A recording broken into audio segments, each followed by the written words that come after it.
And to further unpack this, we are joined by a couple of guests live here from our Midrand studios, as well as on the phone line. We are joined by Kim Hiller, who is a political commentator, as well as Mckienze, who is from the Patriotic Alliance. He is the leader of the Patriotic Alliance, in fact. And Mckienze, who is the ANC Youth League spokesperson, who joins us on the phone line. Let's turn to Mr. Mckienze first, who is the ANC Youth League spokesperson. A very good evening to you. Thank you so much for joining us here on ANN7 Prime. Firstly, what is the ANC Youth League's stance on the matter? Should those who voted outside of party line be disciplined, and how so?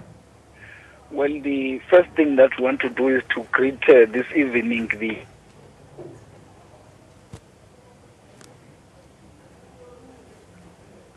Mr. Mckienze, you can continue there. Unfortunately, we seem to be having some technical difficulties there. We do apologize, and hopefully we will get him back on the line there. Let's turn back to our Midrand studios to Ms. Hiller and Mr. Mckienze. Firstly, Ms. Hiller, President Zuma said that he will raise the matter of dissenting ANC members at the National Working Committee meeting. What do you think lies in store for those who voted out of party line? Thank you. Thank you for having me on your panel tonight. I think the parliamentary antics of ANC MPs who voted against the president last week was a show of betrayal, not only to the party, but to the very agenda of economic liberation in this country. And I believe they need to be condemned and dealt with very seriously. If we actually look at what they did last week, they were trying to usher in a victory on behalf of reactionary opposition forces who are actually in sabotage against economic liberation.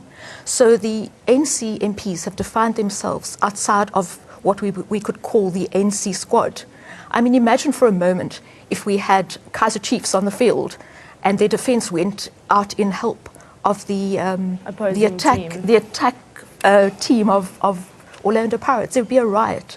And effectively, the ANC MPs have done just that. They have turned on their own people, they have turned on their own team, they have turned on their own game plan. And I believe there has to be action now taken by the president. So I support him in that quest. What kind of action? Well, I think if these people are going to define themselves outside of the party, then perhaps we should not let their reactionary fervour disturb and disrupt the program of economic liberation. We need to understand and contextualise what these MPs are doing. I believe that they are pawns of groups such as Save South Africa, whose purpose, quite consciously, is to destabilise and disorientate the program of radical economic transformation that the ANC is putting in place. Now, in the past, I've been very critical that the ANC has been sluggish and a little bit apologetic in terms of white interests. They need to move with haste and pace to bring about economic liberation. And if these MPs are not part of their journey, they must leave and they must join the opposition parties. It is very simple. Now, Mr. Mckienze is back on the phone line there. Apologies for that. What is the ANC Youth League stance on the matter? Should those who voted outside of party line be disciplined? Without doubt, those must be brought to book. The first person that you don't even need to conduct an investigation about is Mckienze. Just remove the person from parliament, allow her to become a celebrity of speaking, because that's what she has become, a celebrity, a person who breaks ranks with the organization. The second person after that will be the former mayor of Ekurhuleni Moni. You deal with that one. Then you can start conducting an investigation of who else was involved. You can't conduct an investigation with people that are so obvious that they were involved. We know that on the eve of over the past month or two. So you can't. What must you investigate? That Mckienze said she was not going to vote for what the ANC says. We can't do that. Mons is the same thing. You just need an ANC leadership that is going to be firm. This must not be taken as a matter of the president of the ANC. This is a matter of the ANC. And once people begin to break ranks with their own organization that they joined voluntarily, you know, when you join the ANC, there is a form that you fill. It says, I am joining voluntarily without any intentions of material benefit. Now, when people do all these things that they do and they say they join the ANC voluntarily to be its activists and help the ANC to achieve a better life for all, and they stand in its way, those people obviously have defined themselves outside of that membership form. So you don't even need to take their membership. You just need to tell them that by your action, you are no longer members of the ANC, remove them from parliament. And if they say that they still want to be members, tell them that in any event, to be a member of the ANC, you don't need to be an MP. Go back to your branch. Because if you do not act against such conduct that is demonstrated at a national level, be rest assured, provincial legislatures, municipalities are going to follow suit. Then we are going to run an autopilot organization. Everyone will be just saying, today I felt like my mayor was not doing right, so I must vote him or her out. Today I felt like my premier is not doing right, I felt that I must vote him or her out. We can't allow an ANC to be run like that as an organization. Those that stand opposed to what the organization says, which is the African National Congress, they must go and stand on their own. In South Africa, we've got party representatives. There is no one amongst all the MPs of the ANC that ever went to his constituents and said, I am Londi Mckienze, I am standing to be an MP, vote for me. Everyone there is representing the ANC because those seats in the National Assembly, they are seats of the African National Congress. They are not seats of the conscious voters. Conscious what? What is conscious? Conscious by siding with your opponents is that what level of conscious is that? When you want to render the country and plunge the country into a crisis, you are saying that you are acting with conscience. It can't be correct. It will never be correct. And those that are responsible, without doubt, must be brought to book. But you don't need to investigate the issue of Makosi Khoza and Mondli. You just need to act on them so that the ANC gets to affirm its authority as an organization on its members. Now, obviously, we are aware of those who have come out openly against Zuma, but what about the rest who voted in the motion against him? Do you think that their names will come to light? And if so, how? I mean, we have seen that the DA in Mogale City made use of lie detector tests in order to find out who voted outside of party line. Do you think a similar thing will be used today or sooner? Well, I do not know what the National Working Committee of the African National Congress that will be sitting tomorrow, what would it say on this matter? For me, the method of how you get to the person is immaterial, so long as we get the person. And before we even take people to DC, the view of the Youth League is very clear. Remove them first as MPs, then you conduct disciplinary hearings in the ANC internally. Don't keep them in parliament. They've failed. They don't know what they are doing there. So there's no need to keep them there because they are going to further confuse the country and MPs of the ANC that are lawyers. Let's turn now to Mr. Mckienze, live here in our Midrand studios. In your article titled, I Can't Understand the Rush to Remove Zuma, you mentioned that the opposition are only interested in removing the president from power and not his party. Why do you say this? Well, you know, we've not heard they talking about a vote of no confidence in the ANC. They've been speaking about a vote of no confidence in President Jacob Zuma. But I just want to take 2 steps back. Well, I don't have any right to tell the ANC what to do in their business, nor am I mandated. But I can tell you what we would have done in our party. You got 5 councillors in 5 different municipalities. Now, the ANC guys are all now acting alarmed and angry, and how could they? That's not being truthful. These people didn't just wake up the day of the vote and say, we're voting with these people. They've been making statement after statement. So in our party, when we voted for the different mayors and the different chief whips, we told them this is the party line. Are you going to vote according to party line? If you say no, we'll remove you there and there. You would not even have gone, you would not even had a chance to go with your conscious type of thing. So I'm just a bit annoyed with everybody acting alarmed. People like Makosi Khoza, they've been saying all along, Mondli and Derek Hanekom has been tweeting. So this is no surprise. I'm actually surprised at the ANC for allowing them to even get to act out on this. So why do you think that is so? Why do you think the ANC has allowed them to openly criticize him for so long? Well, I do not know, but what I can tell you, where my biggest gripe, where I am really, what forced me to write this article, is, you know, we have elections in this country. We have participated in the election, and if you want to remove President Jacob Zuma, there are elections. But you cannot have, you know, if you had a vote of no confidence once, I could understand that. But this is the 8th time. Every time you go there, then the media, this white monopoly capital media says, they nearly. If a child has failed, you don't say it nearly passed. You said he failed. So they didn't nearly remove him. They failed in removing him. That's the correct narrative. But this is my problem. We represent people in our party that's jobless, that's being killed on the daily, people that don't have housing, and you would swear the only problem in this country is President Jacob Zuma. We have housing issues, we have crime issues, we have joblessness, and you know what? And I said it, white businesses are benefiting and they keep the blacks busy with you know, President Zuma's like a red flag for a bull. Hey, let's get rid of Zuma. But billions are leaving the country. Billions. Billions are, when you open your mouth, they'll say you are captured by the Guptas. Now, I've got money, so they can't say I'm captured. I'm rich, so how you say I'm captured? How can you say the Guptas has captured the state? The state has been captured by Bidvest. 1% of the coal of Eskom goes to the Guptas. I've never met the Guptas. I don't even think I like them. But 1% of the coal in Eskom goes to the Guptas. Now you say they captured Eskom. Who got the 99%? We are not children. They come here and they talk. Now, when poor guys come on the show, that's why I came on the show. Because they cannot say the Guptas bought me. I can buy the Guptas. You understand? So my point is very simple. You cannot come here every time when we raise our issues is the Guptas. When we raise our issues is the Guptas. It is never the Visas. It is never the Oppenheimers. It is never them. In this country, the time has come that we must tell the truth. The ANC, they must deal with the people. But there's a country to run. Every time it's Zuma. Zuma must go. Zuma must go. But they're not saying who must take over from Zuma. They say Zuma must go. Zuma must go.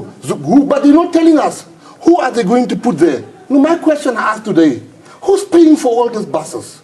Who's paying for all this? I pay for campaigns. I know how much campaigns cost.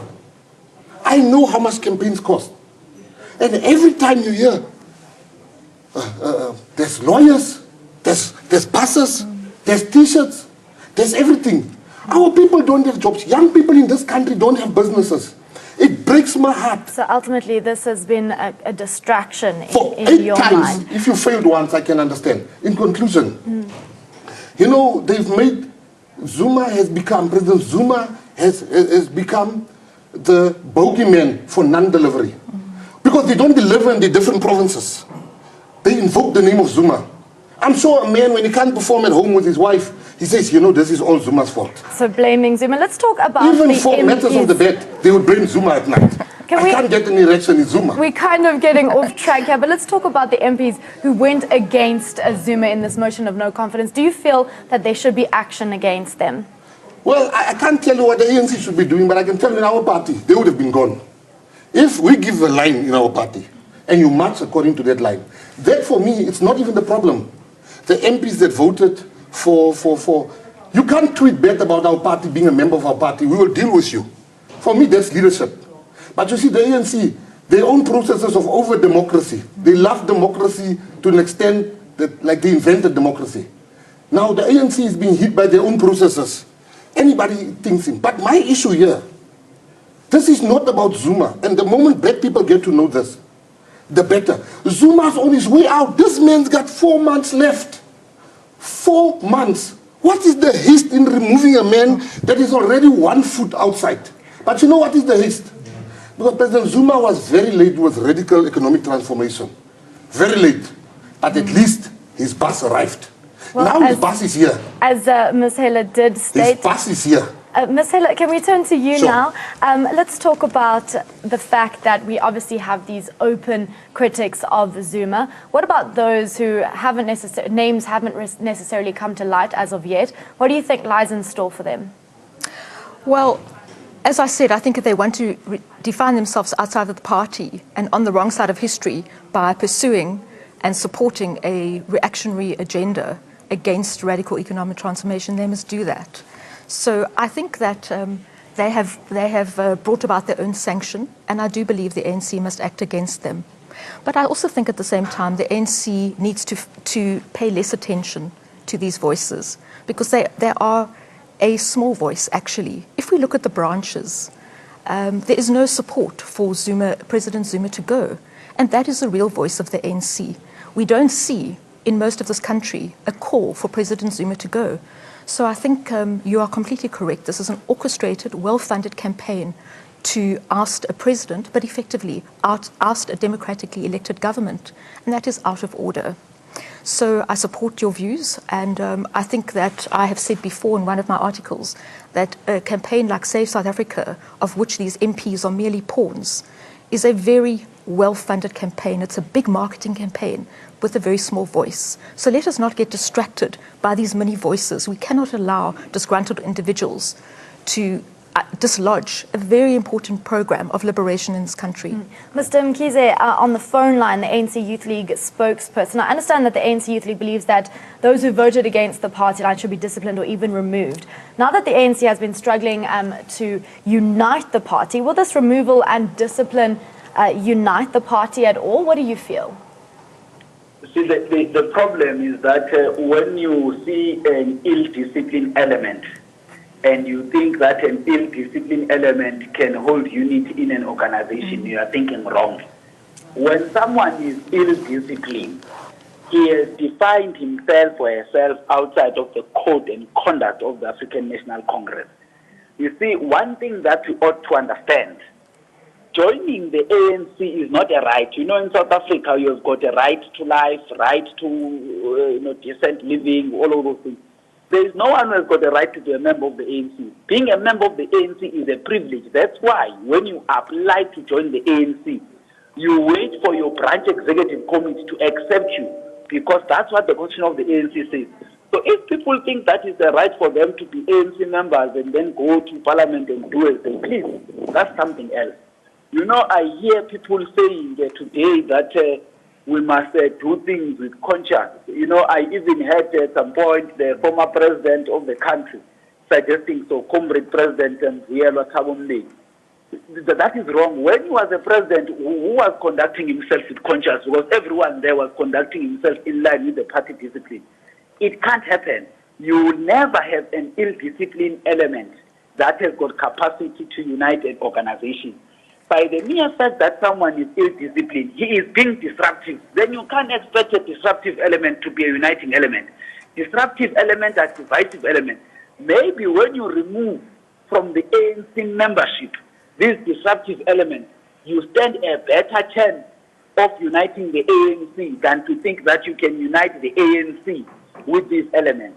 Let us remember, what seems to be giving ANC bad publicity in the public domain is precisely these loose elements. Simply because they just speak out of turn, they speak as they wish, they say what they think, and that is exactly the problem. You can't have an organization that has got 10,000 spokespersons. We might as well allow the million members of the ANC to be saying what they think each and every day. Then you can't run an organization like that. That is why our view as the ANC Youth League is very firm, that you need to deal decisively with those elements. The first one is to remove them as MPs, then you conduct discipline. You can't conduct discipline when people are MPs. You don't know when, because you see this vote of no confidence is like a ritual now in the National Assembly. Maybe they'll wake up tomorrow and conduct that ritual because people already, they are facing decisional processes. They decide to mobilize their friends to vote against the president. We can't allow that. We need to remove them, put them aside, then continue to pursue the national democratic revolution through state institutions.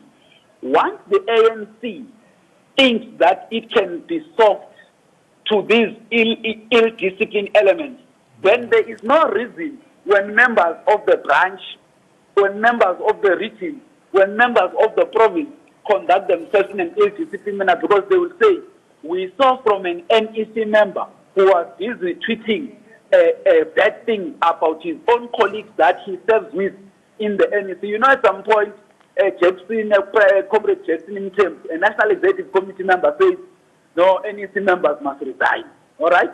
But he's not resigning. Those are things that we are referring to.